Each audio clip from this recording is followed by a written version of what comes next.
क्या तुमने कभी सोचा है कि अगर नेज़ुको तांजीरो के खिलाफ चली जाती तो कहानी कितनी अलग और इमोशनली चार्ज्ड हो जाती? सोचो, तांजीरो का मिशन मुज़ान को हराना नहीं बल्कि अपनी ही बहन को रोकना होता। एक भाई बहन के बीच का ये कॉन्फ्लिक्ट जिसमें मोह, दर्द और कर्तव्य आपस में टकराते, वो कितना ज़्यादा इंटेंस होता। बस इसी इमोशनल ड्रामा और माइंड ब्लोइंग ट्विस्ट को सोचकर हमारे दिमाग में एक नई कहानी ने जन्म लिया, sword of the demon Hunter.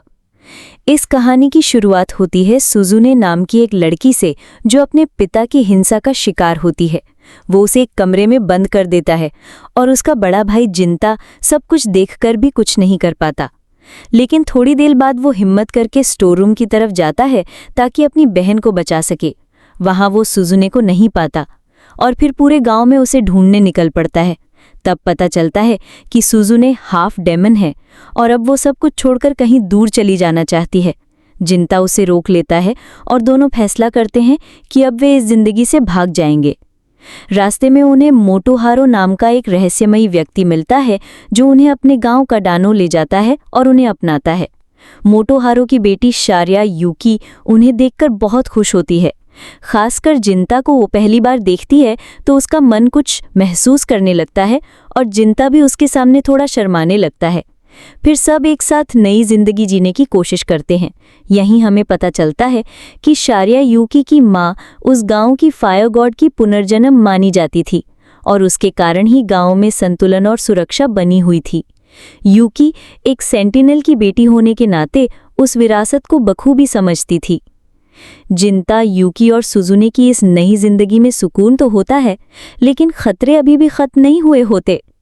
3 साल बाद जिंता भी तलवारबाजी सीखने लगता है ताकि वो मोटोहारो की तरह सेंटिनल बन सके, पर उसकी प्रोग्रेस स्लो होती है जिससे वो खुद से निराश होने लगता है।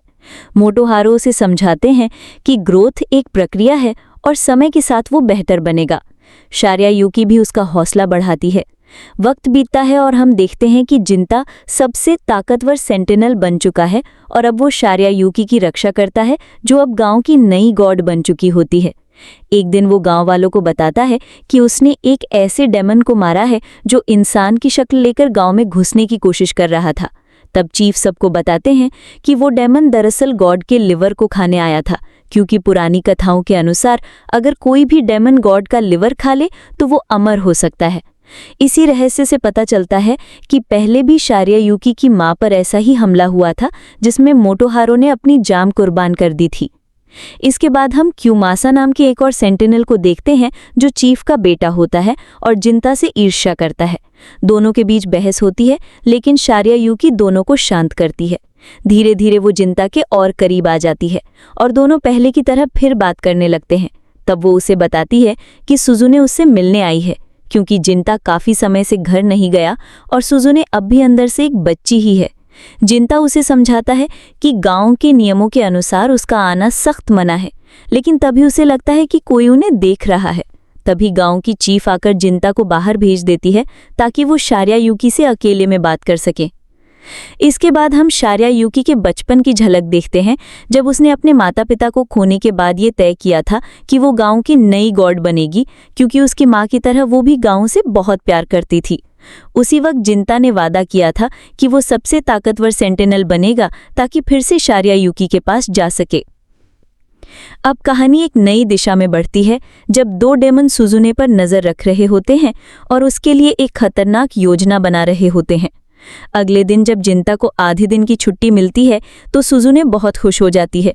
तभी शारिया यूकी भी मिलने आ जाती है और बताती है कि उसने चीफ से बाकायदा परमिशन ले ली है, इसलिए अब वो जिंता से मिलने आई है। वो सब मिलकर ब्रेकफास्ट करते हैं, जहां सुजुने अपने भाई को चढ़ाती है और वो झुंझलाकर उसे थप्पड़ मारने की बात करता है, लेकिन दोनों लड़कियां हंस पड़ती हैं क्योंकि वो जानती हैं कि जिंता कभी भी अपनी बहन को चोट नहीं पहुंचाना चाहता। उसी समय शारिया यूकी उसे बाहर चलने को कहती है और जिंता जो उस पल खुद से लड़ रहा था उसके साथ चल देता है। सुजुने ये सब देखती है और पहली बार मुस्कुराती है, क्योंकि वो जानती है उसका भाई किसी और को पसंद करता है और अब वो खुश दिख रहा है। गांव वाले उस दिन हैरान थे। जिंता गांव के सबसे ताकतवर सेंटिनल के साथ एक लड़की चल रही थी जिसे वो पहचान नहीं पा रहे थे, क्योंकि यूकी जो कभी इसी गांव की बेटी थी अब इतनी बदल चुकी थी कि उसकी सूरत तक भुला दी गई थी। यहाँ तक कि उसकी अपनी बचपन की दोस्त भी उसे पहचान नहीं पाई। जिंता और यूकी बातों बातों में उसके माता पिता की बात करने लगते हैं और दुआ करते हैं कि वो भी उन्हीं की तरह गांव की सेवा करते रहें। यूकी उसे उस पुराने स्थान पर ले जाती है जहां दोनों ने सेंटिनल और गॉड बनने की कसम खाई थी। वहां यूकी अचानक अपने दिल की बात खोलती है। वो बताती है कि चीफ ने उससे कहा है कि उसे एक संतान पैदा करनी होगी ताकि गांव को अगला गॉड मिल सके, और इसके लिए गांव की परंपरा के अनुसार उसकी शादी क्यूमासा से होनी चाहिए, जो गांव का अगला चीफ बनने वाला है। यूकी मानती है कि वो जिंता से प्यार करती है, लेकिन एक गॉड के रूप में उसके कर्तव्यों की कीमत उसका अपना दिल है। वो चाहती है कि काश वो जिंता के साथ भाग सकती, पर जानती है कि जिंता ऐसा कभी नहीं करेगा क्योंकि वो उसे प्यार नहीं करता। लेकिन तब जिंता चुप नहीं रहता। वो कहता है कि वो भी उससे प्यार करता है, पर उसने भी एक कसम खाई है अपने लोगों की रक्षा की, और यूकी जो अब एक देवी है वो अपनी ड्यूटी से भाग नहीं सकती। अगर वो दोनों एक दूसरे को चुन भी लें तो शायद वो दोनों ही अपना असली उद्देश्य खो बैठेंगे। इसलिए वो दोनों फिर से कस्में खाते हैं, ड्यूटी पहले प्यार बाद में, और अपने प्यार को चुपचाप वहीं दफना देते हैं। अगले दिन गांव चीफ को पता चलता है कि गांव के आसपास डेमन मंडरा रहे हैं। वो जिंता को उन्हें खत्म करने का आदेश देते हैं। क्यूमासा, जिसे यूकी से शादी करनी है, जिंता से ये जानने की कोशिश करता है कि क्या वो इससे खुश है, क्या वो सच में यूकी से प्यार नहीं करता।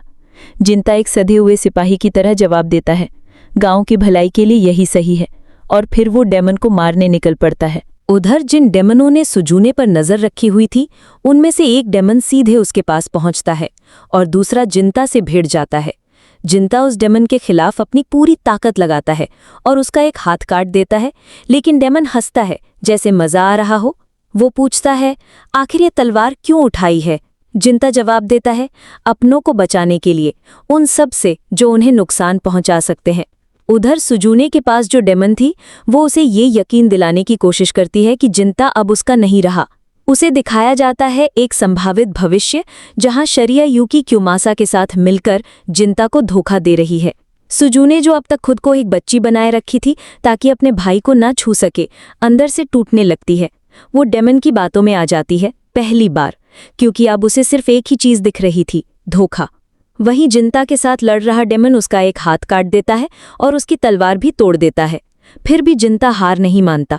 वो टूटी तलवार के एक टुकड़े से डेमन के दिल पर वार करता है। डेमन मरते हुए बताता है कि वो यहाँ किसी और को ढूंढने आए थे, किसी और से भी ज्यादा ताकतवर डेमन को, जो इसी गांव में छिपा है।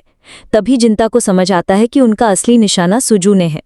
पर इससे पहले कि वो कुछ कर पाए, वही डेमन अपने कटे हाथ से जिंता को पकड़ लेता है और एक सवाल पूछता है, अगर उसने ये तलवार दूसरों की रक्षा के लिए उठाई है, तो क्या वो तब भी किसी को मारेगा जब वो लोग खुद ही उस रक्षा के लायक न रहे? इधर क्यूमासा शरिया यूकी पर दबाव बना रहा होता है। वो उसे जबरदस्ती ये कहने को मजबूर कर रहा होता है कि वो जिंता से प्यार करती है, लेकिन यूकी और जिंता पहले ही अपने दिल से बात कर चुके थे, अपने फर्ज को चुना था। इसीलिए यूकी खुद को क्यूमासा के साथ एक करने को तैयार दिखती है। तभी सुजूने वहां पहुंचती है डेमन के साथ और सब देखती है। उसका दिल अब पूरी तरह से टूट चुका है। उसे लगता है कि उसका भाई अब उससे दूर हो गया है और शरिया यूकी ने उसे धोखा दिया है। सुजूने शरिया यूकी से कहती है कि उसने हमेशा खुद को इसलिए बच्चा बनाए रखा क्योंकि वो नहीं चाहती थी कि जिंता को कभी तकलीफ हो, और अब वही यूकी जिंता को दर्द दे रही है। यूकी उसे समझाने की कोशिश करती है कि ये सब वो गांव के लिए कर रही है, पर सुजूने अब कुछ सुनने के लिए तैयार नहीं होती। उसके लिए अब सिर्फ दर्द बचा है और एक गुस्सा जो धीरे धीरे उसके भीतर के डेमन को जगाने लगता है। जब उस डेमन ने उसके कानों में जहर घोला, जब उसने उसके दिल की दरारों में शंका के बीज बोए, तो सुजूने ने अपने होश खो दिए। वो अब सिर्फ जिंता की बहन नहीं रही, वो अब सिर्फ एक हाफ डेमन नहीं रही, वो पूरी तरह से अंधेरे में बदल चुकी थी। उसके भीतर जो कभी मासूम बच्ची थी, उसने शायद आखिरी सांस वहीं ली जब उसने देखा कि शरिया यूकी, जिसे वो विश्वास से देखती थी, जिंता को धोखा दे रही है, या कम से कम ऐसा उसे यकीन दिला दिया गया था। क्यूमासा हमेशा की तरह अपनी राजनीति में उलझा हुआ था। उनके रास्ते में आता है, लेकिन वो दूसरी डेमन उसे वहां से घसीट ले जाती है। अब कुछ नहीं बचा था, एक डेमन रूपी बहन, एक प्रेम में टूटी देवी, और एक भाई जो दोनों को बचा नहीं पा रहा था। और फिर आता है वो मंदिर, वो पवित्र स्थान जहां समय थम सा जाता है। वहीं सुजूने से वो डेमन कहती है कि अब उसे शरिया यूकी को उसी तलवार से मारना होगा जिसे पूरा गांव पूछता आया था। एक तरह से इस आखिरी वार के साथ वो पूरे गांव की आस्था को तोड़ना चाहती थी, लेकिन ठीक उसी समय जिंता पहुंचता है। वो दौड़कर शरिया यूकी को गले लगा लेता है, लेकिन वक्त उसे भी धोखा देता है। जैसे ही उसकी बाहों में यूकी आती है, उसका गला कट चुका था। सब कुछ थम गया, हवा, धड़कनें और शायद समय भी। जिंता की आंखों के सामने उसकी पूरी दुनिया ढह गई। उसकी आंखों में अब आंसू नहीं, सिर्फ एक ज्वाला थी। जिंता गुस्से में सुजूने पर टूट पड़ता है, लेकिन जैसे ही उसे एहसास होता है कि सामने उसकी बहन खड़ी है, वो खुद को रोकता है।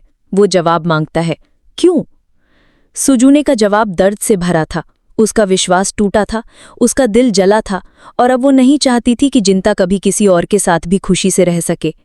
उसने सब कुछ खत्म कर दिया था ताकि उसे भी वो पीड़ा महसूस हो जो उसने की थी। पर जिंता अब वो मासूम भाई नहीं रहा था। उसके अंदर भी अब डेमन की शक्ति जाग चुकी थी। उसका बायां हाथ अब इंसानी नहीं रहा, और अब वो पूछता है, अगर तू मेरी बहन थी तो तूने उन लोगों को क्यों धोखा दिया जिन्होंने तुझे अपनाया था? जिंता की आंखों में अब इंसान और डेमन दोनों की आग जल रही थी। वो सुजूने पर हमला करता है, लेकिन उसकी भावनाएं फिर भी उसे रोकती हैं। सुजूने भी टूट चुकी थी, और अब वो कहती है कि अगर जिंता ने भी उसे छोड़ दिया तो वो अब इस दुनिया को जलाकर राख कर देगी। वो उसके सीने में हाथ खुसेड़ देती है, लेकिन जिंता उसका हाथ पकड़ लेता है और पहली बार उसे एक जोरदार मुक्का मारता है। सुजूने नहीं टूटती, लेकिन शायद उसके भीतर कोई भावना हिलती है। जिंता फिर हमला करता है, और इस बार बीच में वो डेमन आ जाती है जिसने सुजूने को भड़काया था। सुजूने भाग निकलती है, अब एक तय इरादे के साथ। वो लौटेगी और अगली बार जिंता को भी खत्म करेगी। डेमन मरती है, लेकिन अपने आखिरी शब्दों में एक भविष्य दिखाती है, एक ऐसा फ्यूचर जिसमें सुजूने डेमन किंग बन चुकी है और इंसानों की दुनिया में तबाही मचा रही है। डेमन कहती है कि उसने 170 साल आगे तक का भविष्य देखा है, और उसमें डेमन्स कभी खत्म नहीं होते। जिंता अब बिल्कुल टूट चुका है। शरिया यूकी की लाश को पकड़े हुए वो आसमान की ओर चीखता है, बताता है कि वो उसे कितना प्यार करता था, लेकिन कह नहीं पाया। कुछ दिन बाद जिंता तय करता है कि अब वो गांव छोड़कर निकलेगा। उसका मिशन अब सुजूने को मारना नहीं, बचाना है। लेकिन अगर बचाने का कोई रास्ता नहीं बचा तो वो वही करेगा जो सही होगा, चाहे वो जितना भी दर्द दे। विलेज चीफ उसे वो तलवार सौंपते हैं जिसे गांव पूजता था। अब जब गॉड नहीं रही तो उस तलवार की पूजा का भी कोई अर्थ नहीं। जिंता अब जीनिया कहलाता है, उसका नया नाम, उसकी नई पहचान। चीफ उसे बताता है कि ये सब इसलिए हुआ क्योंकि वो जानता था कि जिंता और यूकी एक दूसरे से प्यार करते हैं, लेकिन फिर भी क्यूवासा का दिल न टूटे, इसलिए उसने एक पिता की तरह यूकी को क्यूमासा से शादी के लिए मना लिया, और बस वहीं सब खत्म हो गया। जिंता एक बार उसकी गर्दन काटने का मजाक करता है, लेकिन हकीकत में कुछ नहीं करता। पर हम जानते हैं वो मजाक नहीं था।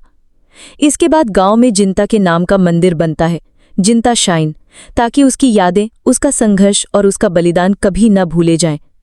और फिर हम छलांग लगाते हैं 170 साल आगे के भविष्य में, जहां सब कुछ बदल चुका है। सुजूने की कहानी, जिंता का संघर्ष अब एक किंवदंती बन चुके हैं, और शायद कहीं न कहीं कोई अब भी इंतजार कर रहा है उस आखिरी लड़ाई का, उस आखिरी जवाब का। अब स्टोरी थोड़ा मूव करती है और हम एक नए गांव में पहुंचते हैं। यहाँ एक जनरल स्टोर का क्लर्क जजी अपने कस्टमर्स को बेवकूफ़ बना रहा होता है जब उसके बॉस से मिलने के लिए जिन्या आता है। अगर आपको याद हो, कदोनो विलेज के चीफ ने जिंता को एक खास तलवार दी थी, जिससे उसका नाम अब जिंता से जिन्या हो गया है। फिर हमें पता चलता है कि स्टोर के मालिक ने जिन्या को इसलिए बुलाया है ताकि वो अपनी गोद ली हुई बेटी को एक डीमन से बचा सके, लेकिन उन्हें खुद भी पूरी सच्चाई नहीं पता। जजी जिन्या को बताता है कि मालिक की बेटी को कुछ दिन पहले एक डीमन ने परेशान किया था। वो खिड़की के बाहर आकर कह रहा था कि अपनी बेटी वापस दे दो। अब मालिक को लगता है कि वो डीमन उसकी बेटी को किसी और की औलाद समझ रहा है। इसी वजह से उन्होंने जिन्या को बुलाया है, क्योंकि वो अपनी बेटी से बेहद प्यार करते हैं। तभी नासू यानी स्टोर ओनर की बेटी एंट्री मारती है, और जैसे ही जिन्या को देखती है उसे फ्रॉड समझकर वहां से भगा देती है। जजी उसे समझाने की कोशिश करता है कि उसके फादर ने ही जिन्या को बुलाया है, पर नासू मानती ही नहीं। रात होते होते नासू डीमन के डर से बहुत घबरा जाती है, और क्योंकि उसने जिन्या को भगा दिया था, अब जजी खुद उसकी सुरक्षा के लिए कमरे के बाहर बैठता है। उसे लगने लगता है कि लोग उसकी बात को मजाक समझ रहे हैं, इसलिए वो फ्रस्ट्रेटेड भी है। जजी उसे समझाता है कि उसके फादर उससे कितना प्यार करते हैं और वो फालतू में स्ट्रेस ले रही है। तभी नासु को फिर से वही डीमन सुनाई देता है। वो डर के मारे चीखने लगती है और डीमन वाकई में सामने आ जाता है। वो अब भी बस अपनी बेटी वापस मांग रहा होता है। जजी डर से कुछ नहीं कर पाता, लेकिन ठीक उसी वक्त जिन्या वापस आता है और डीमन पर हमला कर देता है। उसका हाथ काट देता है और उसका नाम पूछता है, मगर डीमन बस बार बार एक ही बात कह रहा होता है, अपनी बेटी को वापस दो। तभी जिन्या उसे बीच से काट देता है। नासु हैरान रह जाती है कि जिन्या वापस आया और उसे बचाया। वो उसे पूछती है कि क्या वो डीमन सच में मर गया है। जिन्या उसे बताता है कि जब डीमंस मरते हैं तो वाइट धुंध बनती है, बट इस बार ऐसा कुछ नहीं हुआ, तो वो फिर जरूर लौटेगा। अगले दिन जजी जिन्या से नासु को प्रोटेक्ट करने को कहता है और जिन्या इसके लिए तैयार हो जाता है। फिर वो जजी से पूछता है कि नासु के बारे में और बताओ। जजी बताता है कि नासु ओनर के किसी रिश्तेदार की बेटी है जिन्हें एक हादसे में खो दिया गया था। तब ओनर ने उसे अडॉप्ट कर लिया। अगर जिन्या को लगता है कि नासु कोई डीमन हो सकती है तो ऐसा नहीं है, क्योंकि ओनर की पत्नी को एक डीमन ने ही मारा था और वो डीमन से नफरत करते हैं। अगर उन्हें जरा भी शक होता तो वो उसे कभी अडॉप्ट नहीं करते। रात को ओनर अपनी बेटी से उसके नए बॉडीगार्ड के बारे में पूछते हैं और अब तक नासु को समझ आ चुका होता है कि जिन्या वाकई में भरोसेमंद है। वो अपने पापा से पूछती है कि उन्होंने उसे ही क्यों चुना, और वो बताते हैं कि जिन्या एक फेमस डीमन स्लेयर है, उसकी रेप्यूटेशन बहुत स्ट्रांग है। अब नासु को पहली बार लगता है कि उसके पापा उसे सच में बहुत प्यार करते हैं, और तब हमें पता चलता है कि नासु को हमेशा क्यों लगता था कि उसके पापा उससे दूर हैं। असल में उनके एक बेटा था जिसे उनकी पत्नी की मौत के बाद एक डीमन किडनैप करके ले गया था। शायद इसीलिए उन्होंने नासु को अडॉप्ट किया, लेकिन शायद पापा अब भी अपने बेटे का इंतजार कर रहे हैं। अब जिन्या और जजी दोनों नासु की सिक्योरिटी के लिए साथ काम कर रहे हैं। जजी को अब भी पछतावा है कि पिछली रात वो नासु को बचा नहीं पाया। नासु उसे बाहर घूमने का आइडिया देती है ताकि थोड़ा मूड लाइट हो जाए। जजी खुश हो जाता है। इधर नासु अब जिन्या पर भी भरोसा करने लगी है और उसे बताती है कि वो उसके पापा की वजह से उस पर ट्रस्ट करती है। जिन्या भी उसे समझाता है कि उसके पापा उसे कितना चाहते हैं, लेकिन जैसे ही वो उनके बेटे की बात करता है, नासु थोड़ी चिड़चिड़ी हो जाती है। वो जिन्या से पूछती है कि क्या किसी ह्यूमन और डीमन के बीच बच्चा हो सकता है। जिन्या जवाब देता है, हाँ हो सकता है। अब नासु सोच में पड़ जाती है, क्या वो वही डीमन की बेटी है जो उसे बार बार लेने आता है। तब जिन्या उसे साफ करता है कि ऐसा कुछ नहीं है, वो डीमन और नासु के बीच कोई रिलेशन नहीं है, और उसे पूरा यकीन है कि वो डीमन नासु का बायोलॉजिकल फादर नहीं है। और अब सवाल उठता है, क्या किसी को सच्चाई पता है? तो जैसे ही डीमन की बात चलती है, नासु के मन में एक सवाल आता है, क्या डीमंस भी इंसानों की तरह जन्म लेते हैं? इस पर जजी कहता है कि शायद हाँ, लेकिन जिन्या इसे थोड़ा और डीप ले जाता है। वो बताता है कि डीमन सिर्फ बायोलॉजिकल तौर पर ही नहीं, बल्कि ह्यूमंस की निराशा, डर और डार्क इमोशन से भी पैदा हो सकते हैं। जब कोई भावना बहुत ज्यादा हावी हो जाती है तो वो एक सॉलिड रूप ले लेती है, एक ऐसी फिजिकल एंटिटी जिसे अब हम डीमन कहते हैं। बट उस फॉर्म के अंदर कोई लॉजिक नहीं होता, कोई खुद की सोच नहीं होती, बस इमोशन का पागलपन। और फिर अचानक वही डीमन फिर से सामने आ जाता है। जिन्या फिर से उसे रोकता है, हमला करता है और उसका नाम पूछता है, लेकिन डीमन कुछ नहीं बोलता, बस नासु को देखता है जैसे उससे कुछ पूछ रहा हो। तभी जिन्या समझ जाता है कि ये डीमन असल में नासु की फीलिंग से ही बना है, और अगर वो बिना नासु की परमिशन के उसे मारता रहेगा तो ये बार बार वापस आता रहेगा। अब हमें असली वजह पता चलती है। ये डीमन नासु की उस भावना से जन्मा है जिसमें उसे लगता है कि उसके फादर अब भी सिर्फ अपने खोए हुए बेटे के बारे में सोचते हैं, और शायद वो खुद को कभी पहली प्राथमिकता मान ही नहीं पाई। उसने अंदर ही अंदर ये कल्पना बना ली कि अगर कोई डीमन उस पर हमला करेगा तो शायद उसके फादर उसे लेकर फिर से सीरियस हो जाएंगे, उसकी केयर करेंगे। ये जानकर नासु अंदर से टूट जाती है। उसे लगने लगता है कि शायद वही असली डीमन है और उसे जीने का हक नहीं। लेकिन तभी जजी उसे थामता है। वो कहता है कि इसमें उसकी कोई गलती नहीं है, उसके फादर उसे उतना ही प्यार करते हैं जितना एक असली बेटी को करते हैं, बस दोनों ही लोग वो प्यार कभी जुबान से नहीं कह पाए। धीरे धीरे नासु को अपनी गलती का एहसास होता है और फिर वो जिन्या से कहती है, उसे मार दो। जिन्या हमला करता है और जैसे ही वो डीमन मारा जाता है उसके अंदर से वाइट फॉग निकलने लगती है, एक साइन कि वो अब फाइनली खत्म हो गया है। नासु की आंखों में सुकून होता है, लेकिन तभी कुछ ही देर बाद वही डीमन फिर से लौट आता है, पर इस बार जिनिया को पहले से अंदाजा होता है, क्योंकि अगर वो सिर्फ नासू की भावना से बना होता तो नासू के दिल बदलते ही वो खत्म हो गया होता। अब जिनिया समझता है कि उस डीमन के पीछे कोई और भी है, और नासू के अलावा उस घर में एक ही औरत थी जो कभी इतनी गहरी भावनाओं में डूबी थी कि डीमन बन सकती थी, स्टोर ओनर की मृत पत्नी। और तभी सच्चाई सामने आती है। वो डीमन जो बार बार अपनी बेटी को वापस मांग रहा था, वो और कोई नहीं, जिनिया की माँ थी। और वो बेटी सुजू। जिनिया बिना एक भी इमोशन दिखाए अपनी माँ को देखता है, बस इतना कहता है, अब आराम करो, और फिर उसे एक ही बार में खत्म कर देता है। वो चली जाती है, हमेशा के लिए। अगले दिन जजी और नासू दोनों जिनिया को थैंक यू कहते हैं। जिनिया मुस्कुराता है और नासू को समझाता है कि हर चीज़ वैसी नहीं होती जैसी वो बाहर से दिखती है। कभी कभी हमें सच्चाई बहुत देर से समझ आती है। इसलिए वो नासू से कहता है कि वो अपने पापा से बात करे, उन्हें बताए कि वो उन्हें कितना प्यार करती है। फिर जिनिया चुपचाप वहां से चला जाता है। पीछे जजी स्टोर ओनर से पूछता है, आखिर उन्होंने जिनिया पर इतना भरोसा कैसे किया? ओनर बस मुस्कुराकर कहते हैं, माँ बाप अपने बच्चों पर भरोसा होता ही है। और तभी हम सच जान जाते हैं, जिनिया असल में उसी स्टोर ओनर का बेटा है। नासू अब समझ चुकी होती है कि वो एक फेवर नहीं, एक फैमिली का हिस्सा है। वो अपने पापा से कहती है कि वो अब उनकी मदद करना चाहती है, उनके लिए कुछ लौटाना चाहती है। लेकिन उसके पापा बस यही कहते हैं, बच्चे अपने पेरेंट्स के उपकार का बदला कभी नहीं चुका सकते, सिवाय इसके कि वो एक अच्छी लंबी जिंदगी जिए। और यहीं पर यह एपिसोड खत्म हो जाता है। जिनिया एक शान से रेस्टोरेंट में खाना खाने पहुंचा। उसे नहीं पता था कि ये रात उसकी किस्मत फिर से बदल देगी। रेस्टोरेंट का मालिक उसे बताता है कि इस इलाके में सीरियल किलिंग्स हो रही हैं, लेकिन जिनिया उसकी बातों को नज़रअंदाज कर देता है। तभी जब मालिक को पता चलता है कि जिनिया डीमंस का हंटर है, तो वो उसे बताता है कि यहाँ की हत्याओं के पीछे शायद कोई डीमन है। लापता लोगों की लाशें अब तक मिली नहीं है और डर पूरे शहर में फैला हुआ है। मालिक की बेटी ओफू जिनिया को वहां जाने से मना करती है, लेकिन जिनिया रुकने वालों में से नहीं। उसने कसम खाई है और उसका मिशन अधूरा नहीं रह सकता। वो रात को उस जगह पहुंचता है, पर बहुत देर तक उसे कुछ नहीं मिलता। तभी एक लड़की की चीख सुनाई देती है। वहां पहुंचकर वो देखता है चारों ओर लड़कों की लाशें पड़ी हैं। लड़की कहाँ गई, ये सवाल उसके दिमाग में गूंज रहा होता है। तभी कोई उस पर हमला करता है। हमलावर दिख नहीं रहा होता, क्योंकि उसके पास इनविजिबल होने की पावर होती है। जिनिया भी अपनी डीमन पावर्स एक्टिवेट करता है और उसे घायल कर देता है। जैसे ही वो उसे सीरियल किलर समझकर हमला करता है, वो डीमन सामने आता है और बताता है कि वो असल में खुद उस सीरियल किलर की तलाश कर रहा था और गलती से जिनिया को वही समझ बैठा। उसका नाम है मोसुके। वो एक डीमन है, लेकिन उन दुर्लभ डीमंस में से जो इंसानों की तरह जीने लगे हैं। वो झूठ नहीं बोल सकता, डीमंस ऐसा कर ही नहीं सकते। मोसुके बताता है कि उसकी वाइफ, जो इंसान थी, उसे वही डीमन ले गया जिसने कई लड़कों को मारा और लड़कियों को अगवा किया।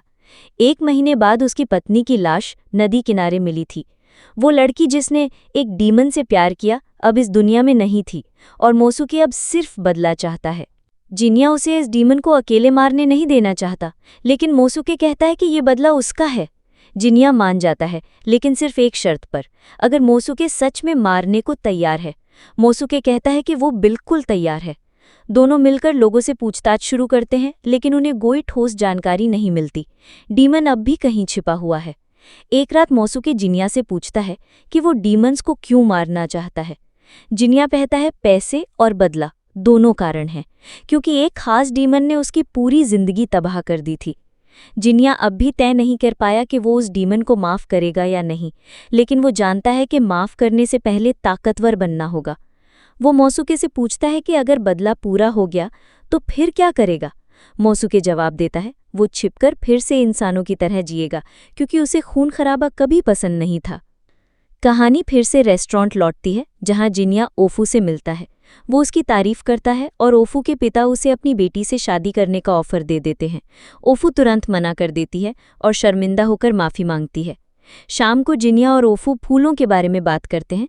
ओफू उसे समझाने की कोशिश करती है कि वो थोड़ा रिलैक्स करे, पर जिनिया कहता है कि उसकी ज़िंदगी अब सिर्फ एक मकसद के इर्द गिर्द घूमती है और वो उससे नहीं हट सकता।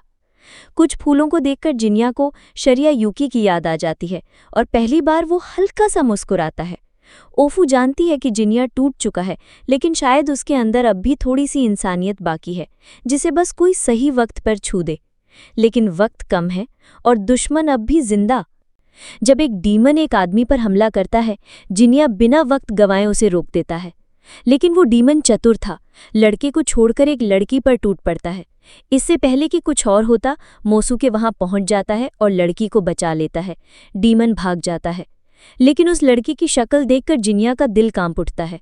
वो नासु थी, वही नासु जिससे वो 3 साल से नहीं मिला था।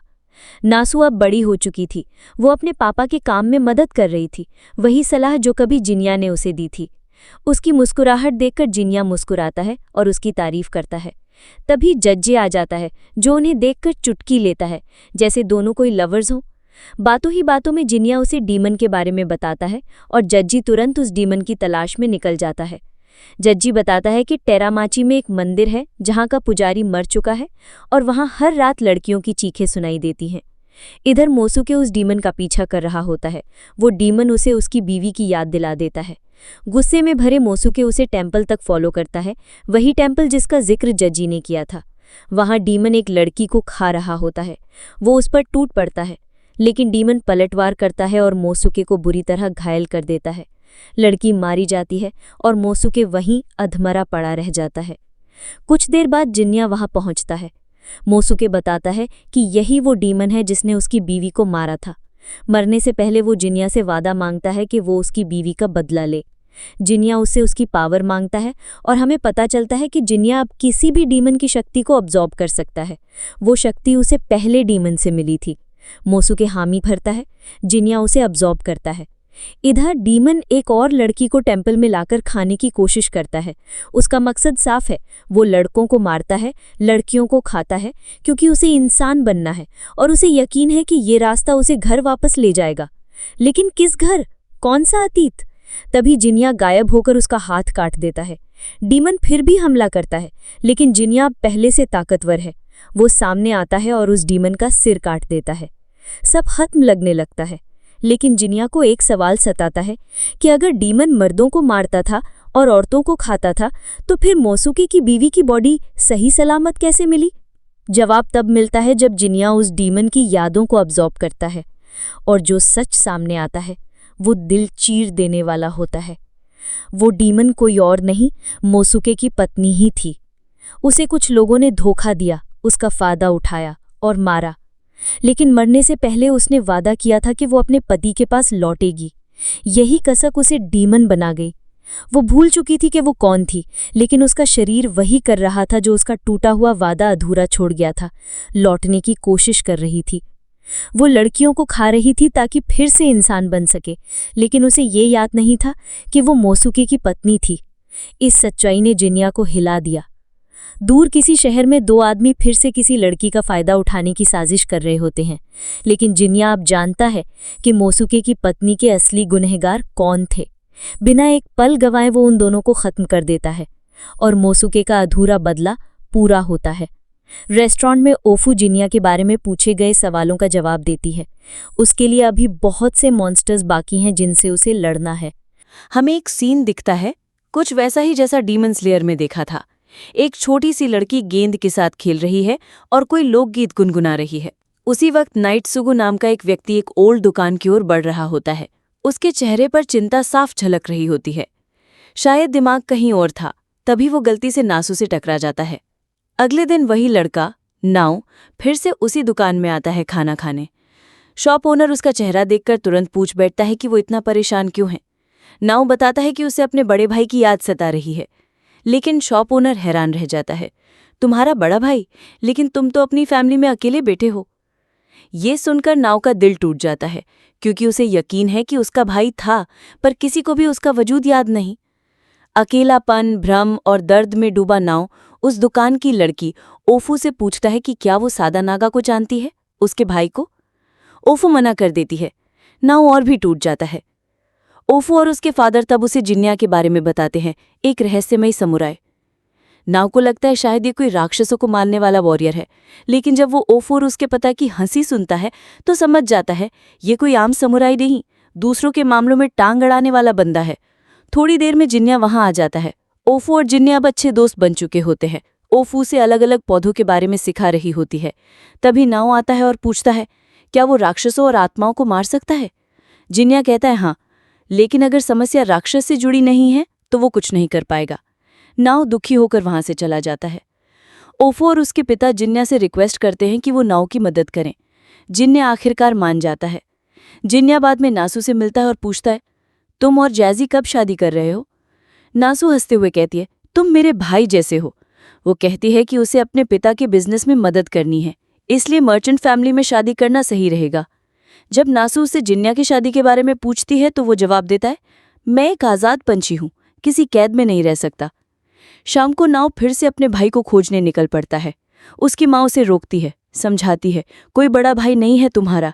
लेकिन नाव कहता है, जब तक मैं उसे ढूंढ नहीं लेता मैं चैन से नहीं बैठूंगा, और घर छोड़ देता है। रास्ते में उसकी मुलाकात जिन्या से होती है। जिन्या कहता है, मैं तुम्हारी मदद करूंगा, लेकिन ये मत समझना कि हर जवाब मुझे पता है। फिर दोनों ओफू के रेस्टोरेंट जाते हैं। नाव जिन्या की तलवार को देखकर सवाल करता है। जिन्या बताता है कि वो ब्लैकस्मिथ विलेज से आया है। नाव को समझ आता है कि तलवार स्पेशली डीमंस को मारने के लिए बनाई गई है। वो तलवार देखने की जिद करता है, लेकिन जिन्या उसे समझाता है, अपने भाई की कहानी पर ध्यान दो। तभी नाव को याद आता है, भाई की गायब होने से पहले वो किसी लड़की से मिलने जा रहा था। उसके कमरे में कुछ फूल थे जिनकी खुशबू बहुत तेज थी, जबकि उसके भाई को फूल पसंद नहीं थे। ये बात कुछ अजीब थी। जिन्या पूछता है, कौन सी फूल थे? नाव बताता है कि उसने अब भी वो फूल संभाल के रखे हैं। तो जिन्या कहता है, चलो तुम्हारे घर। अगले दिन जिन्या फिर ओफू की दुकान में आता है। वहां नासू भी मिलती है। सभी नाव को लेकर बात कर रहे होते हैं। शॉप ओनर जिन्या को बताता है कि नाव एक सेनापति के परिवार से है और इस जगह का रक्षक है। वो उसे एक टूल भी देता है जो तलवार से जुड़ा है। वो बताता है नाव तलवारों को लेकर बहुत पागल है और उसकी माँ उसे अक्सर डांटती है। जब जिन्या पूछता है, तुम उसकी माँ से मिले हो? तो शॉप ओनर कहता है, उसकी माँ बहुत ही डरावनी और मशहूर है। तभी जिन्या ओफू से पूछता है, नाव ने जिन फूलों की बात की थी वो डैफोडिल्स थे ना? ओफू मुस्कुराते हुए कहती है, हाँ। जिन्या के चेहरे पर गहराई से चिंता साफ झलक रही है जब वो उन फूलों को पहचानता है, डैफोडिल्स। वो जानता है कि ये फूल आम जगहों पर नहीं उगते, बल्कि वहां खिलते हैं जहां राक्षसी ऊर्जा बसी होती है। उसके दिल में एक शक पनपता है जो अब लगभग यकीन बन चुका है। उस लड़की से मिलने गया सादा नागा शायद इंसान से नहीं, एक डेविल से मिला था। शाम को जिन्या नाव के घर जाता है। दरवाज़ा खुलता है और नाव की माँ उसका स्वागत एक सौम्य मुस्कान से करती है। वो उसे धन्यवाद देती है क्योंकि जिन्या के आने से उसके बेटे के चेहरे पर एक अजीब सी राहत आ गई है जो उसने बहुत वक्त बाद देखी है। घर में सन्नाटा है, लेकिन उस सन्नाटे में अब एक उम्मीद की हल्की सी चुप्पी भी शामिल हो चुकी है। नाव जिन्या को वो फूल दिखाता है। जैसे ही जिन्या उन्हें देखता है उसकी नज़रें गंभीर हो जाती हैं। वो धीरे से बताता है कि ये वही फूल हैं डैफोडिल्स, और वो वहीं खिलते हैं जहाँ पर डेविल्स रहते हैं। इसका मतलब अब साफ है, सादा नागा को उस लड़की ने अपनी दुनिया में खींच लिया है, एक ऐसी दुनिया जो इस असली दुनिया से बिल्कुल अलग है। जिन्या नाव से कहते हैं कि वो पहले अपने भाई के कमरे में जाए और थोड़ा आगे बढ़े। वो खुद कुछ पल बाद वहां पहुंचेगा। अगर वो एक साथ गए तो हो सकता है डेविल सामने ना आए। नाव जैसे ही कमरे में दाखिल होता है वो खुशबू जो फूलों से उठ रही होती है बहुत ही भारी लगती है। उसकी सांसें धीमी हो जाती हैं और वो बेहोश होकर एक दूसरी ही दुनिया में पहुंच जाता है। वो आंखें खोलता है तो खुद को एक अलग समय में पाता है। वहां एक छोटी लड़की दिखाई देती है जो अकेली है। आग में झुलसा उसका घर, उसकी मरी हुई फैमिली और एक खामोश जलता हुआ गांव। कुछ लोग बच गए थे, लेकिन वो नहीं। इस अथात से उसे बदल दिया। वो अब इंसान नहीं रही। उसकी पीड़ा ने उसे एक डीमन बना दिया। वक्त बीतता है। उसी जमीन पर जहां कभी उसका घर था अब नाव की फैमिली रहती है। जब वो उस लड़की को देखती है तो उसके भीतर फिर से दर्द उभर आता है। वो चाहती है कि वो भी अपनी फैमिली के पास लौट सके। उसकी यही इच्छा उसे एक शक्ति देती है जिससे वो अपनी खुद की दुनिया बना लेती है, एक समय का टुकड़ा जिसमें वो फिर से एक बच्ची बन सकती है। नाव अब उसी काल्पनिक दुनिया में पहुंच चुका है। उसे कुछ समझ नहीं आता। तभी जिन्या उसे बताता है कि ये दुनिया असली नहीं है, ये उस लड़की की बनाई हुई जगह है। यहाँ वक्त बहुत तेजी से बीतता है, हर पल सालों में बदल सकता है। उसी दुनिया में नाव को अपने भाई की आवाज़ सुनाई देती है। वो देखता है कि उसका भाई उस छोटी लड़की के पास है। सादा नागा उससे कह रहा है कि वो उसे वापस ले जाना चाहता है, लेकिन लड़की मना करती है। वो कहती कि वो अपनी नई बनाई दुनिया में खुश है, अपनी मरी हुई फैमिली के साथ। सादा नागा उसे समझाता है कि ये सब सिर्फ एक भ्रम है, लेकिन लड़की जिद पर अड़ी रहती है। वो कहता है कि अगर वो साथ नहीं चलेगी तो वो भी वापस नहीं जाएगा। वो फिर वहीं रुक जाता है। कुछ देर बाद जब वो भी वहां से गायब होता है, ना उस लड़की से अपने भाई के बारे में पूछता है। वो बताती है कि अब उस दुनिया में कुछ नहीं बचा है। ना उसे बहुत विनती करता है, लेकिन जिन्या उसे रोकता है और कहता है कि अब कुछ नहीं किया जा सकता, क्योंकि इस जगह का समय हमारी दुनिया से अलग है। यहाँ का एक दिन बाहर के सालों के बराबर है। तभी लड़की माफ़ी मांगती है और कहती है, माफ़ करना, लेकिन हयोमा ने मुझे बचाया था। अब मैं बाहर की दुनिया में जाना चाहती हूँ ताकि सादा नागा से किया गया अपना वादा निभा सकूं। वो मुस्कुराकर गायब हो जाती है। जिन्या और नाव वापस लौट आते हैं। नाव अब भी सोच रहा होता है कि आखिर उसका भाई वहां रुका क्यों, क्या वजह थी इतनी बड़ी कि उसने अपना सब कुछ छोड़ दिया। अगले दिन वो पुराने रिकॉर्ड्स निकालता है। तब पता चलता है कि वो लड़की जिसकी दुनिया में वे थे, असल में 200 साल पहले मारी गई थी, और जिस जगह पर अब नाव का घर है वही कभी उसका घर हुआ करता था। जिन्या शर्मिंदा महसूस करता है। वो नाव से माफ़ी मांगता है कि वो उसके भाई को वापस नहीं ला सका, लेकिन नाव मुस्कुराकर कहता है वो तो जिन्या की वजह से ही अब शांति महसूस कर पा रहा है। उसका भाई ऐसा इंसान था जो अगर एक बार कोई वादा कर ले तो जान देकर भी निभाता है। उसे यकीन है कि ये सब उसने सोच समझ कर ही किया होगा। ओफो नाव को बताती है कि वो उसका भाई अब याद नहीं, लेकिन वो बहुत अच्छा इंसान था जिसने एक छोटी बच्ची के लिए खुद को भुला दिया। ये बात नाव के चेहरे पर सुकून ले आती है। ओफो और उसके पिता जिन्या को धन्यवाद देते हैं। तभी जिन्या कहता है, उस बच्ची ने नाव के भाई को हयोमा कहा था, एक ऐसा नाम जिसे सिर्फ करीबी फैमिली ही जान सकता है। शॉप ओनर हैरान होता है क्योंकि ये नाम उसने भी जिन्या को पहले ही बता दिया था। जिन्या उससे पूछता है, अगर तुम नाव की फैमिली मेंबर नहीं हो तो तुम्हें उसका असली नाम कैसे पता? शॉप ओनर चुप हो जाता है। जिन्या कहता है, डेविल्स झूठ नहीं बोलते, लेकिन सच्चाई छिपाते हैं। जब उस लड़की ने कहा कि इस दुनिया में अब कोई नहीं बचा, तो मतलब साफ था, सादा नागा बाहर लौट आया था। लेकिन उस दुनिया में वक्त इतनी तेजी से बीत चुका था कि जब वो लौटा तब तक वो बूढ़ा हो चुका था। शायद इसलिए उसने दोबारा अपनी फैमिली से मिलने का फैसला नहीं किया और एक रेस्टोरेंट खोल लिया। ओफू के पिता मान लेते हैं कि जिन्या शायद सही कह रहा है। वो कहते हैं कि अगर वक्त इतनी तेजी से बीता तो सादा नागा अब तक मर चुका होगा, लेकिन जिन्या मना करता है। कहता है, नहीं, मैं उस डीमन लड़की की मुस्कान देख चुका हूँ, वो अब भी खुश थी, और ये मुमकिन नहीं अगर उसका फादर अब इस दुनिया में ना होता। वो कहता है, सादा नागा अभी जीवित है और वो रेस्टोरेंट का ओनर वही है। ये सुनकर सब कुछ थम जाता है। जिन्या आखिर में पूछता है, जब आप जानते थे कि आप उसके भाई हैं तो आपने उसे क्यों नहीं बताया? सादा नागा मुस्कुराकर कहता है, मैंने जो फैसला लिया था वो अंतिम था। मेरा कोई खास कारण नहीं था, मैं बस उस बच्ची को अकेला नहीं छोड़ना चाहता था। वो आगे कहता है, और हाँ, मुझे पहले से पता था कि तुम जिन्या एक डेविल हो, क्योंकि मैं डेविल्स की मौजूदगी को महसूस कर सकता हूँ। जिन्या उसकी ओर देखता है और आखिरी सवाल पूछता है, उस डेविल लड़की के बारे में बताओ।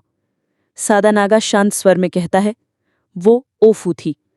और यहीं इस एपिसोड का अंत होता है। की शुरुआत होती है जिन्या और उसके फादर के एक सीन से, जहां उसके डैड उसे एक अजीब सी पेंटिंग दिखाते हैं।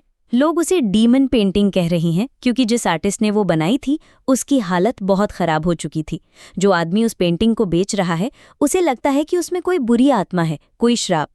जिन्या के फादर उसे कहते हैं कि वो इस पेंटिंग की सच्चाई पता करे और अगर इसमें वाकई कोई डार्क एनर्जी है तो उसे खत्म किया जाए। जिन्या तैयार हो जाता है। बाद में वो ओफू की शॉप पर खाने जाता है। वहीं उसकी मुलाकात होती है जेंजी से, जो उसी पेंटिंग के बारे में उसे कुछ और बातें बताता है। उसे पता चलता है कि ये पेंटिंग किसी को भी मार देती है जिसने इसे खरीदा हो, क्योंकि इससे पहले जिसने इसे खरीदा था वो मर चुका है। जिन्या जेंजी को बताता है कि वो खुद इस केस पर काम कर रहा है और तब जेंजी उसकी मदद करने का डिसीजन लेता है। वो उस आदमी के पास जाता है जो पेंटिंग बेच रहा था और कुछ डिटेल्स निकाल कर लाता है, जिसमें उस पेंटर का नाम भी होता है जिसने ये पेंटिंग बनाई थी। अब जिन्या सीधा उस पेंटर से मिलने चला जाता है।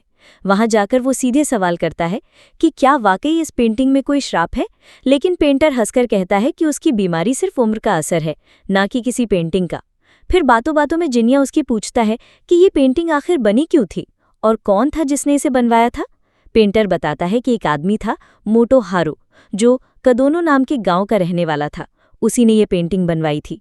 ये नाम सुनकर जिन्या सन्न रह जाता है, क्योंकि मोटो हारो उसका फॉस्टर डैड था। उसे अपनी और मोटो हारो की आखिरी मुलाकात याद आ जाती है, जब मोटो हारो ने बताया था कि वो अपनी पत्नी को नहीं बचा पाया था। वो बताता है कि जब वो पहली बार अपनी पत्नी से मिला था, उसे वो बिल्कुल पसंद नहीं आई थी, लेकिन बाद में वो उसे इतना प्यार करने लगा कि उसकी सुरक्षा उसकी जिंदगी का मकसद बन गई थी।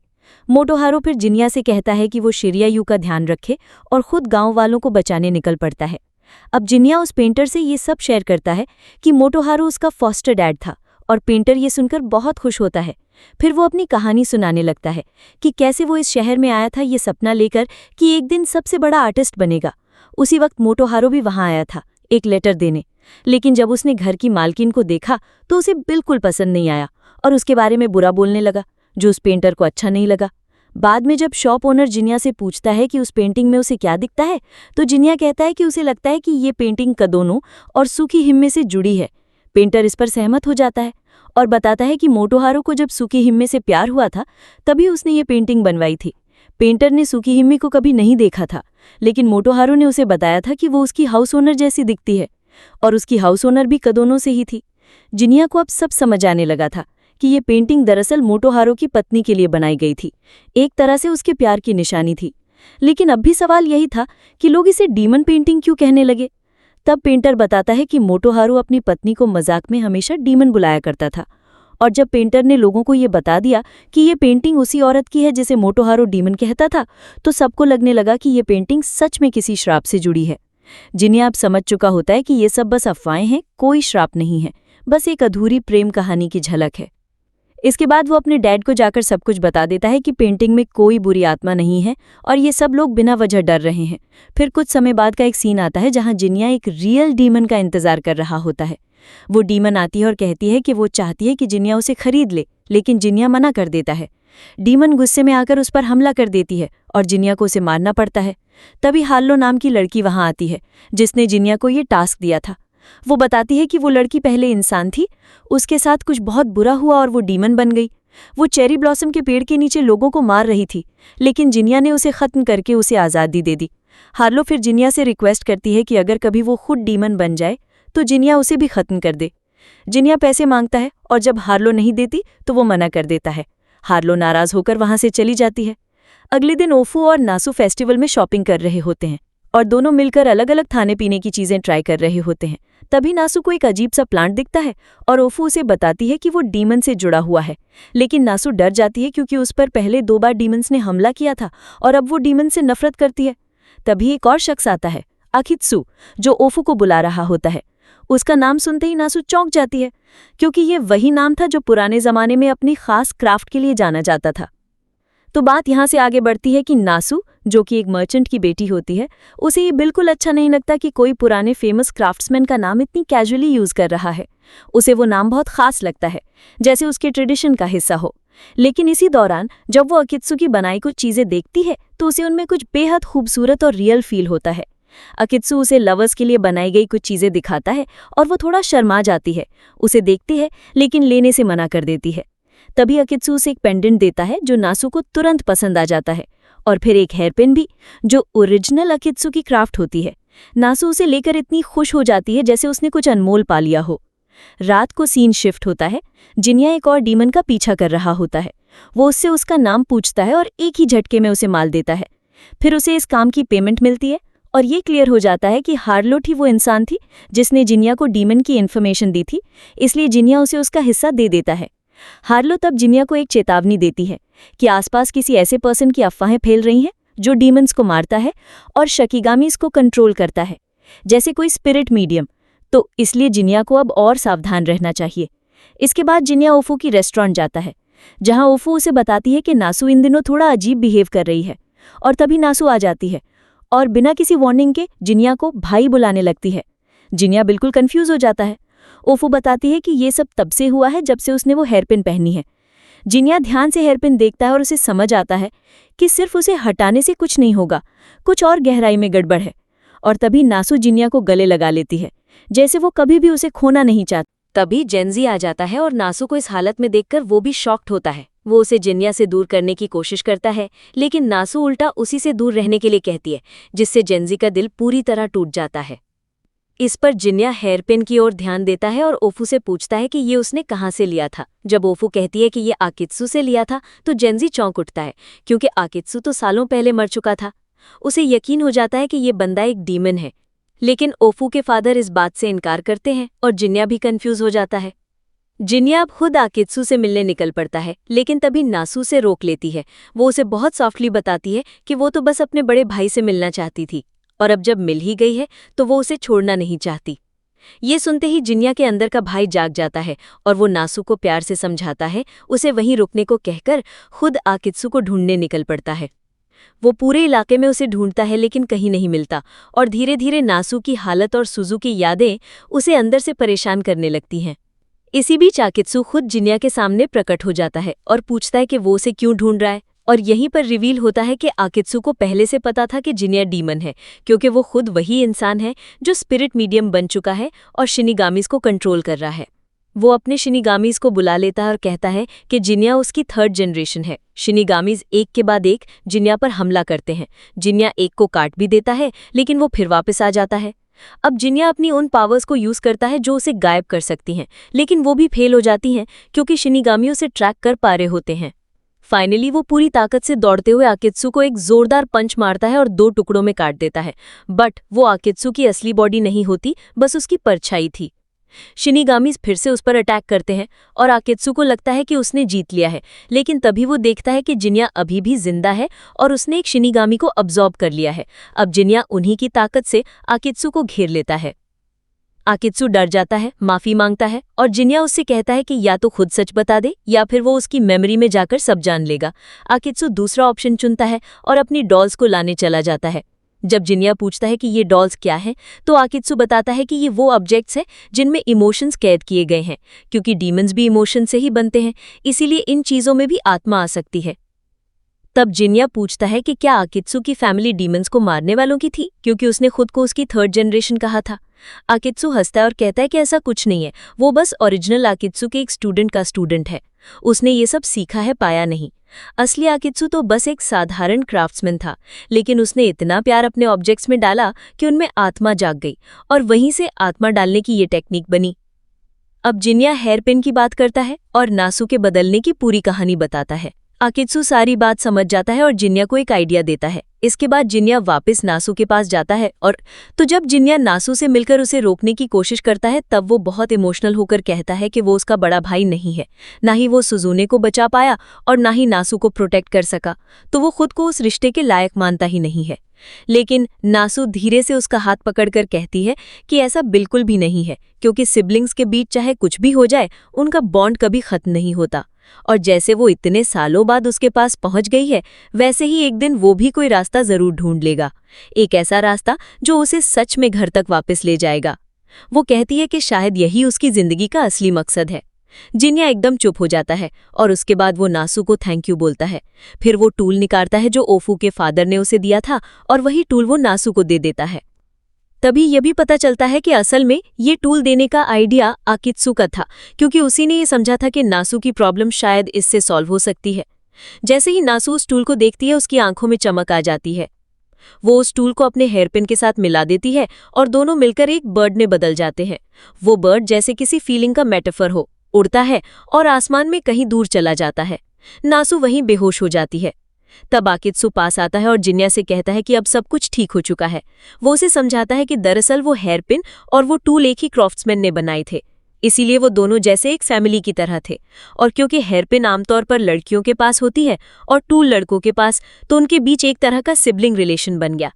इसीलिए जब नासु ने वो हेयरपिन पहनी तो उसके अंदर वो इमोशन जिंदा हो गए और जिन्या को वो अपना बड़ा भाई मानने लगी। जिन्या सब कुछ धीरे धीरे समझने लगता है।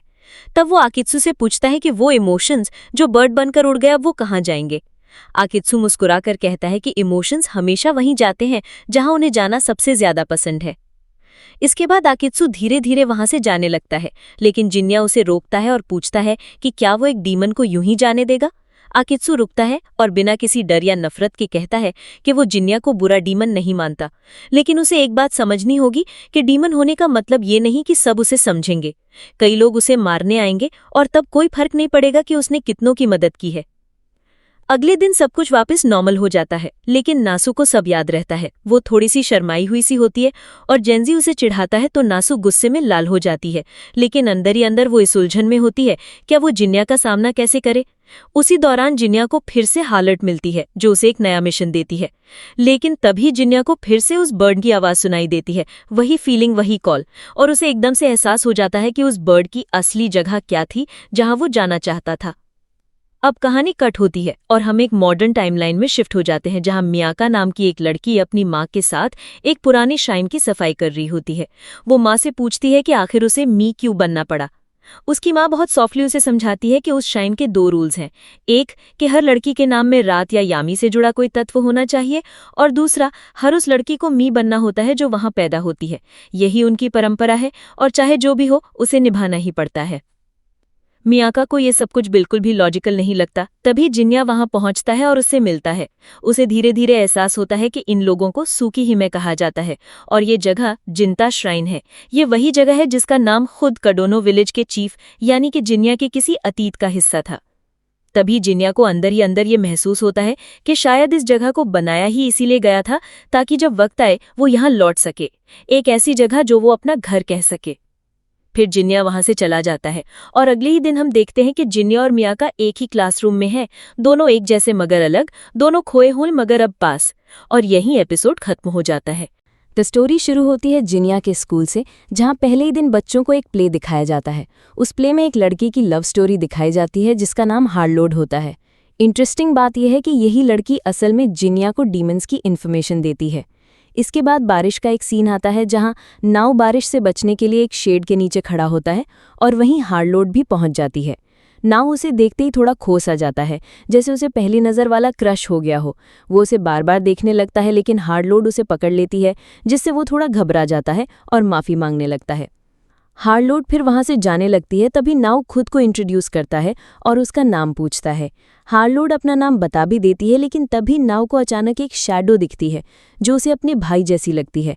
हार्लोड भी वही शैडो देखती है और वो डर जाती है। अगले दिन नाव जिन्या से मिलता है और जिन्या बताता है कि उसे एक ऐसी जगह का पता चला है जहां डीमंस हो सकते हैं, और इत्तेफाक से वो वही जगह होती है जहां नाव और हार्लोड पहली बार टकराए थे। नाव उस रात फिर से वहां जाता है, उम्मीद में कि शायद हार्लोड फिर मिले। हार्लोड सच में वहां मिलती है और नाव उससे पूछता है कि वो उस परछाई को देखकर डर क्यों गई थी। हार्लोड बताती है कि उसे वो परछाई देखकर कोई पुरानी याद आ गई थी, लेकिन वो इससे ज्यादा कुछ नहीं बता सकती। नाव कहता है कि वो सिर्फ हार्लोड से मिलने आया है, जिससे हार्लोड थोड़ी खुश हो जाती है।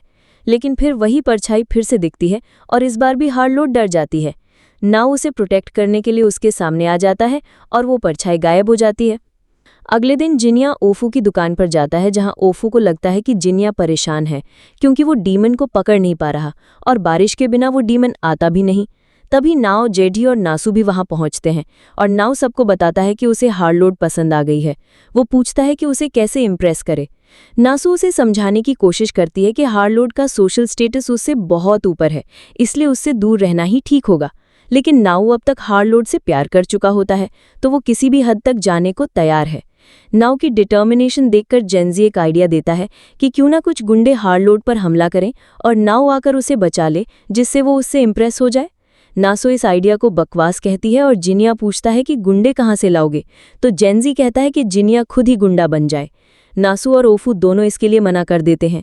तब ओफू के पापा नाव को सलाह देते हैं कि हार्लोड के साथ धीरे धीरे बातचीत बढ़ाए, उसे समझे और खुद को भी एक्सप्रेस करे ताकि दोनों के बीच एक बॉन्ड बन सके। नाव को ये तरीका अच्छा लगता है और वो फिर से हार्लोड से मिलने तैयार हो जाता है।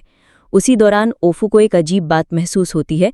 उसे लगता है कि जब जब हार्लोड और नाव मिलते हैं या जब डीमन दिखता है, हमेशा बारिश होती है। लेकिन सच यह है कि पिछले 2 दिन से तो बारिश हुई ही नहीं है। अगली सुबह हार्लोड फिर से उसी जगह आती है, लेकिन नाव वहां नहीं होता। वो अपने बड़े भाई को याद करने लगती है क्योंकि वो अकेला था जिसने उसे हमेशा अच्छे से ट्रीट किया था। उसने हार्लोड को एक हेयरपिन भी दी थी जिसे हार्लोड अब तक संभाले हुए है। तभी अचानक हवा चलने लगती है और उसे फिर से वही परछाई दिखाई देती है जो उसे अपनी ओर बुला रही होती है। हार्लोड को लगता है कि ये उसका भाई है, इसलिए वो उसकी तरफ जाने लगती है, लेकिन तभी नाव आकर उसे रोक लेता है और कहता है कि ये सच नहीं है। हार्लोड को धीरे धीरे समझ में आने लगता है कि वो परछाई उसका भाई नहीं हो सकता क्योंकि उसका भाई तो मर चुका है। नाव को अंदाजा हो जाता है कि ये परछाई असल में एक डीमन है। वो अपनी तलवार निकाल लेता है और डीमन से लड़ने लगता है, लेकिन वो उसे हरा नहीं पाता। तभी जिन्या आकर एक ही बार में उस डीमन को खत्म कर देता है और उसी के साथ बारिश रुक जाती है। हार्लोड को लगता है कि नाव ने ही उसे बचाया है और वो उसे थैंक यू बोलती है। नाव सच बताने की कोशिश करता है, लेकिन जिन्या उसे मना कर देता है। फिर नाव को पता चलता है कि हार्लोड पहले से ही जिन्या को जानती है और अक्सर डीमंस की जानकारी उसे देती रही है। अब कहानी का असली ट्विस्ट ये है कि जिनिया सबको बताता है कि वो जो मरा है वो डीमन नहीं था, वो इंसान की पछतावे की भावना थी जो फिजिकल फॉर्म में बदल गई थी। जब किसी मरे हुए इंसान का कोई अधूरा काम इस दुनिया में रह जाता है तो उसकी रिग्रेट्स एक परछाई बन जाती है और जो भी उसे देखता है उसे अपना खुद का पछतावा याद आने लगता है। नाउ और हार्डलोड को भी अब समझ में आ जाता है कि वो जो परछाई देख रहे थे वो बस उनका अपना ही अफसोस था। यहीं पर वो प्ले खत्म होता है और मियाका जो ये सब देख रही थी बीच में ही सो चुकी होती है। उसकी दोस्त उसे उठाती है और फिर वो दोनों प्ले की रिपोर्ट लिखने लगते हैं। इसी दौरान उसकी दोस्त और जिनिया आपस में बात करते हैं और इस बातचीत से हमें ये भी पता चलता है कि स्टोरी के एंड में हार्डलोड ने नाउ से शादी कर ली थी। मियाका जब वो प्ले देखती है तो उसे भी धीरे धीरे उस कहानी में दिलचस्पी आने लगती है, क्योंकि वो सिर्फ एक लव स्टोरी नहीं बल्कि डीप लेयर वाला प्ले होता है जिसमें इमोशंस, फियर, रिग्रेट सब कुछ है। दूसरी तरफ जिनिया को भी प्ले में अपने कैरेक्टर को अलग एंगल से दिखाए जाने पर दिलचस्पी होने लगती है और वो भी उसे फिर से देखना चाहता है। फिर कहानी थोड़ा पीछे जाती है जहां हमें दिखाया जाता है कि कैसे जिनिया कई डीमंस को खत्म करने के बाद थककर घर लौटता है और नोटिस करता है कि उसका पड़ोसी रोज शराब पी रहा है और उसकी बेटी उसे रोकने की कोशिश कर रही है लेकिन वो सुन नहीं रहा। इसके बाद जिनिया और ओफू एक दिन शॉपिंग पर जाते हैं जहां उन्हें एक नई शराब के बारे में पता चलता है जो बहुत तेजी से फेमस हो रही होती है। वापस आकर वे लोग ओफू की दुकान पहुंचते हैं जहां जेंजी ने एक पार्टी रखी थी क्योंकि अब वो नासू की दुकान का हेड क्लर्क बन गया है। सब उसे बधाई देते हैं लेकिन नासू फिर भी उसकी टांग खींच रही होती है। पार्टी में ओफू जिनिया की लाई दारू सबको सर्व करती है जिससे जेंजी बहुत खुश होता है। फिर जेंजी खुद भी वही फेमस दारू लाता है जैसे सब ट्राई करते हैं, लेकिन जैसे ही वो पीते हैं सबका रिएक्शन अजीब होता है क्योंकि वो दारू इतनी कड़वी होती है कि जेंजी उसे मुंह से बाहर ही फेंक देता है। नाउ जिनिया सब ट्राई करते हैं पर किसी को नहीं समझ आता कि ये लोग इसे कैसे पी रहे हैं। तब जेंजी बताता है कि नासू के पापा तो रोज इसी दारू को पीते हैं और उन्हें बहुत पसंद है। यहीं से जिनिया को थोड़ा शक होने लगता है कि इस शराब में कुछ तो गड़बड़ है। फिर वो हार्डलोड से मिलने चला जाता है और वो दोनों इस दारू से जुड़ी अफवाहों के बारे में बात करते हैं। जिनिया हार्डलोड से कहता है कि वो इसके बारे में और पता लगाए, लेकिन साथ ही वो उसे वॉर्न करता है कि संभल कर रहे क्योंकि अगर उसे कुछ हो गया तो नाउ उसे कभी माफ नहीं करेगा। उसी दौरान नासू जिनिया को ढूंढते हुए उसके घर पहुंचती है और देखती है कि फिर वहीं नेबर और उसकी बेटी शराब को लेकर झगड़ रहे हैं। नासू भी जिनिया को बताती है कि जेंजी अब काम पर नहीं आ रहा क्योंकि वो भी उसी शराब की लत में फंस गया है और उसके पापा उसे दुकान से निकालने की सोच रहे हैं। नासू चाहती है कि जिनिया उसका बॉडीगार्ड बनकर उसके साथ बाहर जाए क्योंकि वो जेंजी से बात करना चाहती है और जिनिया मान जाता है। बार में जजी नशे में नासू की बेइज्जती करने लगता है जिस पर जिनिया बीच में आता है और जजी उस पर ही अटैक कर देता है। मजबूरी में जिनिया उसे बेहोश कर देता है। तब उसे पता चलता है कि जजी ने भी वही फेमस शराब पी रखी है। तभी वहां मौजूद कुछ और लोग भी अजीब बिहेव करने लगते हैं और जिनिया को अटैक करने की कोशिश करते हैं, लेकिन जिनिया उन्हें कंट्रोल करता है। तभी एक उड़ती हुई चीज आकर सबको बेहोश कर देती है और हमें पता चलता है कि ये सब आत्सू ने किया है। जजी को होश आता है और उसे अपनी हरकत पर पछतावा होता है और वो नासू से माफी मांगता है। नासू उसे समझाती है कि उसे अपनी गलती से डरने की जरूरत नहीं है क्योंकि वो जानती है कि जजी उसे लेकर सीरियस है और कभी उसका बुरा नहीं चाहेगा। तभी नासू के पापा भी आते हैं और जजी को आखिरी मौका देते हैं खुद को सुधारने का। नासू भी उसे मोटिवेट करती है। इसके बाद आकित्सु जिनिया से मिलने आता है और बताता है कि शराब के चलते कई जगहों पर लोगों के बीच झगड़े हो रहे हैं, कीटो में, एडो में, हर जगह। ये वही शराब है और ये एडो से ही आई है, तो दोनों मिलकर इस पर रिसर्च करने निकलते हैं। जब वो एक शॉप पर पहुंचते हैं जहां से ये शराब बिक रही होती है तो उन्हें पता चलता है कि शॉप ओनर की मौत हो चुकी है और शराब गायब है। तभी वहां डेमंस का अटैक होता है और जिनिया और आकित्सु मिलकर उन्हें मार गिराते हैं। अब उन्हें पूरा शक हो जाता है कि इस शराब के पीछे कोई सुपरनैचुरल ताकत है। अगले दिन वो ओफू के रेस्टोरेंट जाते हैं जहां कुछ लोग शराब पीकर हंगामा कर रहे होते हैं। जिनिया उन्हें रोकता है और बेहोश कर देता है, लेकिन वो फिर उठ खड़े होते हैं। तब आकित्सु एक ट्रिक यूज करता है जिसमें वो उन लोगों को दिखाता है कि जिनिया डर कर भाग गया है, जिससे वो लोग उसका पीछा करने लगते हैं। इस बीच नासू आती है और बताती है कि जज्जी अब बिल्कुल सुधर गया है और मेहनत कर रहा है। फिर वो अपने पापा के लिए शराब की एक बोतल लेने की बात करती है, जिस पर जिनिया उसे समझाता है कि अपने पापा को उस शराब से दूर रखे, और नासू मान जाती है। रात को जिनिया और आकित्सु हार्लॉट से मिलने जाते हैं। हार्लॉट बताती है कि उसे ये तो नहीं पता चला कि ये शराब कहाँ से आई और कैसे बनी, लेकिन उसने पता लगाया है कि एक बड़ी दुकान है जो इसे बेच रही है, और उस दुकान का ओनर जिनिया को जानता है क्योंकि एक बार जिनिया है उसी की दुकान में एक डीमन को मारा था। हार्लॉट ये भी बताती है कि उस ओनर के पास एक गोल्डन बालों वाली लड़की भी आती जाती है जिसे कई लोगों ने देखा है। वो फिलहाल बाहर गया हुआ है, लेकिन अगर जिनिया उससे मिलना चाहता है तो कल वापस आए। जिनिया हार्लॉट को उसके पैसे देता है और हार्लॉट उसे वो सारी डिटेल्स देती है जो उसने पता की होती हैं।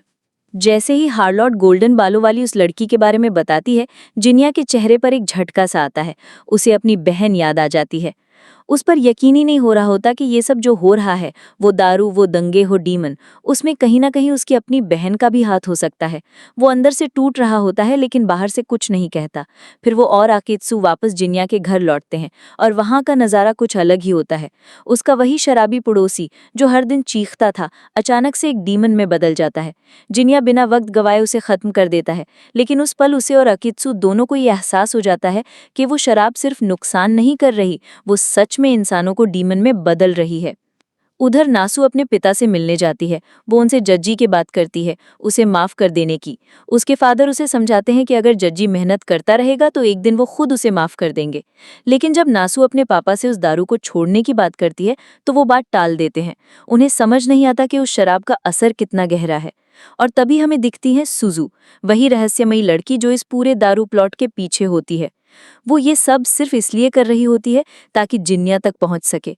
उसने जानबूझकर वो शराब बनाई थी ताकि इंसानों के अंदर की नफरत बाहर आ सके और धीरे धीरे वो डीमन बन जाए। उसके लिए ये सब बस एक तरीका था जिससे जिनिया उसे देखे, महसूस करे। रात में जिनिया और आकेत्सु उस शॉप ओनर से मिलने जाते हैं जो हाल ही में बहुत सारी दारू लेकर लौटा होता है। जिनिया उससे सीधे सीधे पूछता है कि ये सब कहाँ से आ रहा है, लेकिन वो आदमी कुछ भी बताने को तैयार नहीं होता। तब जिनिया का गुस्सा बढ़ने लगता है, वो उसे डराने लगता है। आखिरकार डर के मारे शॉप ओनर बता देता है कि माउंट ओयामा के बीच रास्ते में एक स्प्रिंग है जहाँ से ये दारू बहती है, और उसे इस बारे में एक लड़की ने बताया था। उसने कहा था कि जो भी ये दारू पिएगा वो खुद को बर्बाद कर देगा। जब जिनिया को पता चलता है कि ये आदमी बस पैसों के लिए सब कर रहा था तो उसका खून खौल उठता है। आकेत्सु उसे रोकने की कोशिश करता है, लेकिन तब तक जिनिया उसका गला पकड़कर अपनी बहन के बारे में पूछने लगता है। वो अंदर से पूरी तरह हिल चुका होता है, अपनी ही बहन के खिलाफ खड़ा होना उसे तोड़ रहा होता है। आकेत्सु उसे एक मुक्का मारकर होश में लाता है और याद दिलाता है कि वो एक इंसान को नहीं मार सकता। लेकिन तब तक बहुत देर हो चुकी होती। वो शॉप ओनर खुद ही दारू पीना शुरू कर देता है और थोड़ी देर में वो भी डीमन में बदल जाता है। तभी जिनिया को याद आता है कि जिस डीमन को उसने पहले मारा था वो भी इसी की दुकान में काम करता था और शायद उसे भी दारू पिलाकर ही बदला गया था। अब ये पक्का हो चुका था कि ये दारू ही डीमन बना रही है। जिनिया उस डीमन से लड़ता है लेकिन उसकी तलवार कोई असर नहीं कर रही होती। डीमन उससे ज्यादा ताकतवर बन चुका था। तभी आकेत्सु आकर उसे बचाता है और दोनों मिलकर उसे हराने की कोशिश करते हैं, लेकिन वो डीमन जैसे हर बार झेल जा रहा होता है। जिनिया का गुस्सा अब अपनी बहन पर होने लगता है क्योंकि सब कुछ उसी की वजह से हुआ है, पर आकेत्सु को कुछ समझ नहीं आता। वो नहीं जानता कि जिनिया के अंदर क्या चल रहा है। जिनिया को याद आता है कि नासु के पिता भी उसी दारू का शिकार हो रहे हैं और अब उन्हें बचाना जरूरी है। आकेत्सु उसे जाने के लिए कहता है और खुद उस डीमन को रोकने के लिए अपनी एक नई टेक्निक यूज करता है। वो एक शिनिगामी को बुला लेता है, इतना बड़ा कि वो उस डीमन के बराबर दिखे, और फिर दोनों के बीच लड़ाई शुरू हो जाती है। इधर जिनिया नासु के पिता को बचाने के लिए भाग रहा होता है, पूरी ताकत, पूरे इमोशंस के साथ। और इसी सस्पेंस के साथ ये एपिसोड खत्म हो जाता है। अब आगे क्या होगा? जिनिया नासु के पिता को बचा पाएगा या नहीं, और सुजू सच में क्या चाहती है, ये जानने के लिए अगला एपिसोड देखना ही होगा।